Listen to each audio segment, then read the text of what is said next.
Amit Saini suicide प्रकरण को लेकर रविवार को कांग्रेस के एआईसीसी महासचिव और पूर्व केंद्रीय मंत्री भंवर जितेंद्र सिंह, राजस्थान विधानसभा में नेता प्रतिपक्ष टीकाराम जूली सहित कई कांग्रेसी नेता मृतक के निवास पर पहुंचे।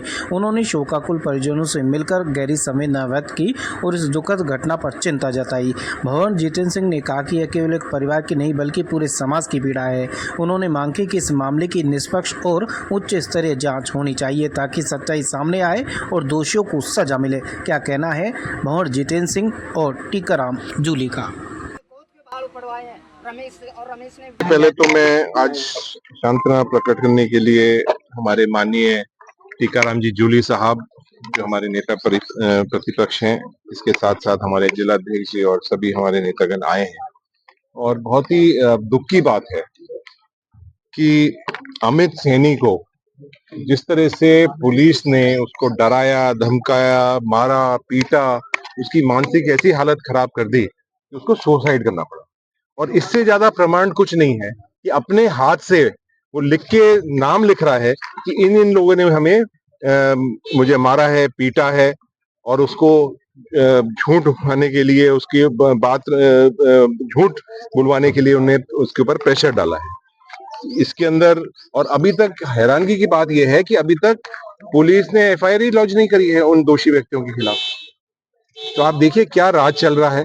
इस मामले को माननीय पूर्व मुख्यमंत्री श्री अशोक गहलोत जी ने उठाया, हमारे नेता प्रतिपक्ष जी ने उठाया, कांग्रेस पार्टी ने यहाँ धरना भी दिया।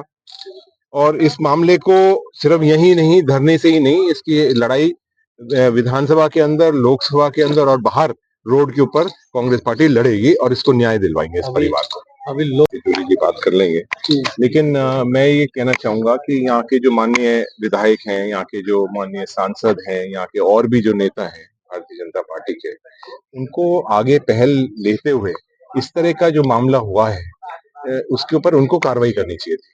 उनको इंतजार नहीं करना चाहिए कि कांग्रेस पार्टी या दूसरा कोई दल है या दूसरा कोई समाज के लोग इस बात को उठाएं।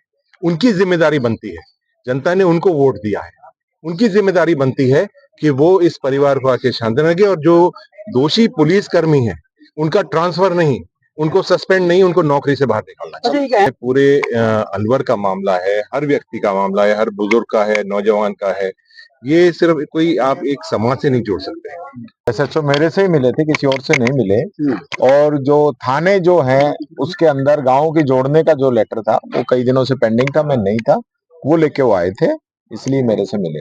जिसकी गाड़ी में मिले सर, कोई खुद एक्यूज्ड है डूबने वाले हो गए, तो भाई वो सरपंच भी रहा है, तो ये मतलब थोड़ी है कोई आ गया तो वो कोई इसी काम के लिए आया है या कोई टीकाराम जूली का मुंह बंद कर देगा, ऐसा तो हो नहीं सकता। नहीं, कह लोग ये तो इसलिए इस मामले को बड़े स्तर पे हम उठाएंगे और हम उठा भी रहे हैं, पहले दिन से उठा रहे हैं, आगे भी उठाएंगे। विधानसभा का सत्र बहुत जल्दी शुरू होने वाला है, उसमें सरकार को जवाब देना पड़ेगा। इन लोगों की मानसिकता आप समझ सकते हैं, इतना बड़ा केस होने के बावजूद भी, क्योंकि 3 मामले लगातार हुए, नाबालिग को बंद किया, एक ने सुसाइड किया, एक को निवस्त्र करके पीटा गया, अपहरण किया गया, ये सारे मामले हैं और उस पर सरकार कोई जवाब नहीं देना चाह रही है। तो ये बड़ा इशू है और इसलिए हम संविधान बचाने की बात कर रहे हैं कि लोकतंत्र की हत्या हो रही है। ये जवाबदेही होती है सरकार की कि इस प्रकार की बात होती है तो कार्रवाई करे। थाना अब तक तो सस्पेंड हो जाना चाहिए था। जब ये लोग थाने में बैठे हैं तो क्या कार्रवाई करेंगे? जो व्यक्ति खुद ही थाने में बैठे हैं उनके खिलाफ रिपोर्ट दर्ज इसलिए तो नहीं कर रहे वो, और फिर जांच भी वो क्या करेंगे? तो सबसे पहले थाना सस्पेंड हो, उसके बाद पूरी कार्रवाई हो। दूध का दूध, पानी का पानी होना चाहिए।